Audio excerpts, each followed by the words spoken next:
अपनी बुआ जी का कहना नहीं मानोगे, दुश्मन की बड़ाई करने से मनोबल कमजोर होता है। मेरा कहना मानो। प्रहलाद ने कहा, बुआ जी ये संसार के सब रिश्ते हैं और मैंने कह दिया जब तक श्वास है मेरे शरीर में तब तक उसका भजन करूंगा। होलिका ने कहा, प्रहलाद अभी तक तू बच गया, लेकिन आज तेरे को बचाने वाला कोई नहीं है। मरने के लिए भी तैयार हो जा। ढेर सारी लकड़ियां लगी।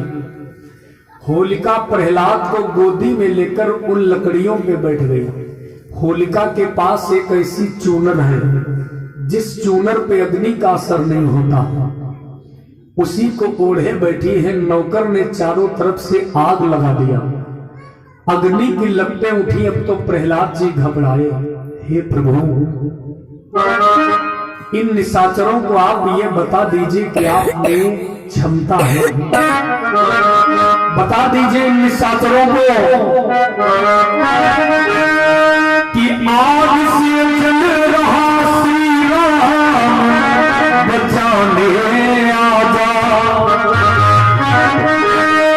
आग से जल रहा श्री राम बचाने आजा।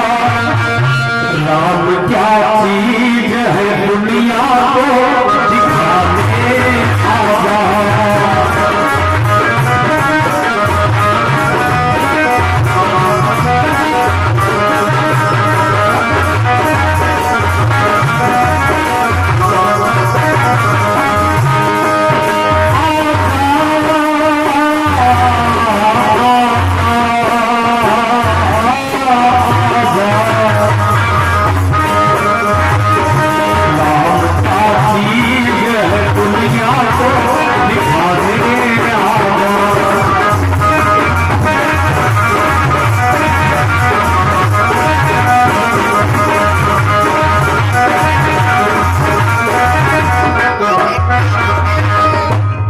अग्नि की लपटें उठी, ऐसी भगवान की दया हो गई।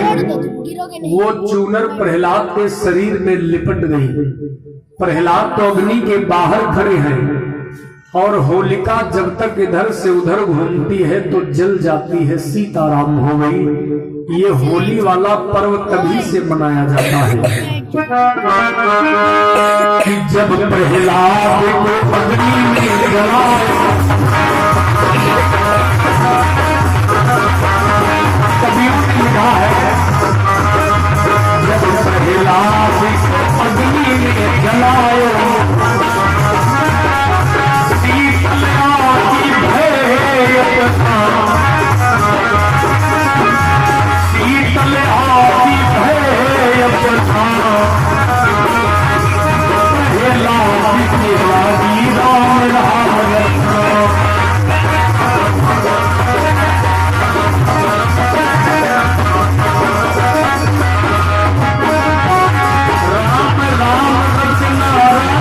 श्याम रत्ना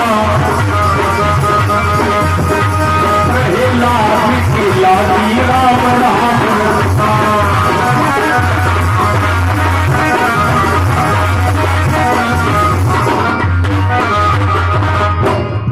जब होलिका भी जल गई, हिरण्याकश्यप को मालूम हुआ तो इसके क्रोध का ठिकाना नहीं रहा। ये क्रोध में आग बबूला हो गया। अभी तक तो हम ये सोच रहे थे प्रहलाद मेरा बेटा है, इसे अपने हाथों से नहीं मारूंगा, लेकिन अब तो लग रहा है कि अपने हाथों से इसे मारना होगा। अपने हाथों से इसे मारूंगा। अब हमें ये लग रहा है प्रहलाद की कलाई को पकड़कर, प्रहलाद की कलाई को पकड़कर ये खींच ले आया गर्म खंभे के पास और उसी खंभे में प्रहलाद को बांधने लगा। प्रहलाद जी को बांधने लगा तो प्रहलाद ने देखा, क्या देखा? इस गर्म खंभे पर चींटियां चढ़ रही हैं। अरे ये चींटियां नहीं जली क्या हम जलेंगे? बिल्कुल नहीं। तो बड़े प्रेम से खंभे में बंध गए। हिरण्याकश्यप ने कहा अभी तो हम जा रहे हैं, थोड़ी देर के बाद तुम्हें मिलूंगा।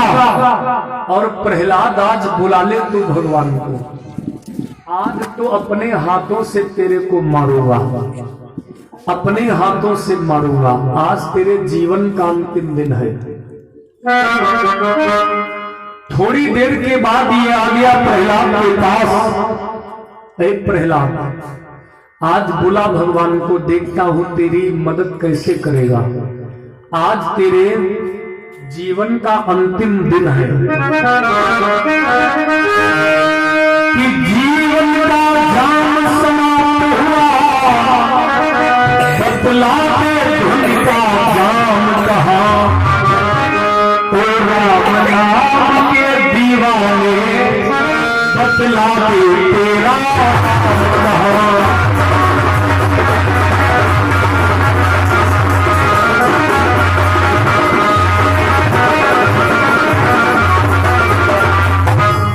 बुला ले अपने भगवान को, देखता हूं तेरा भगवान तेरी मदद कैसे करेगा। तो प्रहलाद ने कहा पिताश्री, अरे मेरा प्रभु कहाँ नहीं है, वो तो कणकण में है, उसका वास कहाँ नहीं है। महाराज जी लिख रहे हैं मानस में, हरि व्यापक सर्वत्र समाना, प्रेम से प्रगट हुई मैं जाना। हरि व्यापक सर्वत्र समाना, प्रेम से प्रगट हुई मैं जाना।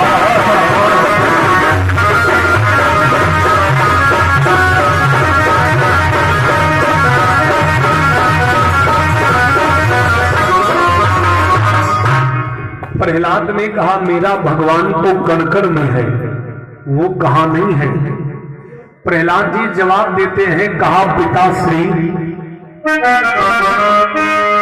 मेरा तो प्रभु हर जगह। प्रहलाद ने जवाब दिया, बोले प्रहलाद राम मेरा व्यापक सारे संग। बहुत है, मैंने ब्रह्मा जी से वरदान प्राप्त किए हैं, यदि मैंने बता दिया तो आपको वापस जाना पड़ेगा, वापस जाना पड़ेगा।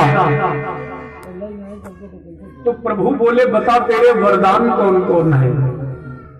तो इसने कहा मैंने वरदान में ये भी मांगा था कि दिन या रात में न मारा जाऊं। तो भगवान कहने लगे सूर्य की तरफ देख, आधे सूर्य अस्ताचल में है, आधे बकाया है, न दिन है न रात है, अब मरना है, इसका एक वरदान बेकार हो गया। इसने कहा नहीं मार सकते, मैंने ये भी तो मांगा था कि ऊपर या नीचे हमारी मौत न हो। तो प्रभु ने कहा रे दुष्ट, देहरी पर हम बैठे हैं, हमारी गोदी में तू है, न नीचे जमीन पे है न आसमान पर है, मरना है। इसने कहा नहीं, मैंने ये भी तो मांगा था कि भीतर या बाहर न मारा जाऊं। तो प्रभु ने कहा है निशाचर, न तू घर के अंदर है न बाहर है। देखिए मकान की जो मेन देहरी होती है उसके अंदर का हिस्सा उसको घर बोलते हैं, बाहर का उसको द्वारा बोलते हैं। न तू अंदर है न बाहर है, देहरी पे हम तेरे को गोदी में लिए बैठे, अब मरना है। इसने कहा नहीं, मैंने ये भी तो मांगा था किसी नर या पशु से हमारी मौत न हो। भगवान बोले मेरी तरफ देख, हम कौन है। इसने देखा न तो ये नर में ही है न सिंह में, अब तो ये कांपने लगा, ये क्या हो रहा। फिर बोला नहीं मार सकते। अरे हमने ये भी तो मांगा था किसी अस्त्र या शस्त्र से हमारी मौत न हो। भगवान बोले तेरे लिए हम कोई भाला नहीं लाए, ये विषैले नाखून जो देख रहे हो आज किसी से तेरे पेट में भरेगा। इसने कहा वापस जाइए, नहीं मार पाओगे। हमने ये भी तो मांगा था जो 12 महीना है, इन 12 महीनों में हमारी मौत न हो। तो भगवान कहने लगे इसीलिए तो 13वां महीना बनाई के लाए, इसीलिए 13वां महीना बनाई के लाए। ये जो मलमास का महीना यानी पुरुषोत्तम मास, यही 13वां महीना। अब इसके पास कोई वरदान नहीं रह गए। नरसिंह भगवान ने विषैले नाखूनों से इसके पेट को झाड़ दिया। बोलिए नरसिंह भगवान की, बोलिए रहे हैं। क्योंकि प्यारे जब भक्त परेशान होता तो उससे कई गुना ज्यादा कष्ट भगवान को होता है। तो जो निशाचर जहां कहीं मिल रहा है भगवान सबका उद्धार कर रहे हैं। ऐसा लग रहा है भगवान इतने आवेश में है मानो चराचर को प्रभु खा जाएंगे, इतने आवेश में भगवान। अब देवताओं में खलबली मच गई। देवताओं ने विचार किया कि अब तो लग रहा है भगवान चराचर को खा जाएंगे, इतने क्रोध में है। तो देवता भागते हुए माता लक्ष्मी जी की शरण में आए। कहा मां, भगवान से कह दीजिए अपने रूप में आ जाए, हम लोग डर रहे हैं। ऐसा खूंखार अवतार है महाराज का। तो लक्ष्मी जी ने कहा देखिए अरे देवताओं, यदि पति में कम क्रोध है तो पत्नी अपने पति के क्रोध को शांत कर सकती है, और अपार क्रोध आने पर नारियों के बस का नहीं रह जाता है कि फिर अपने पति के क्रोध को वो शांत करें।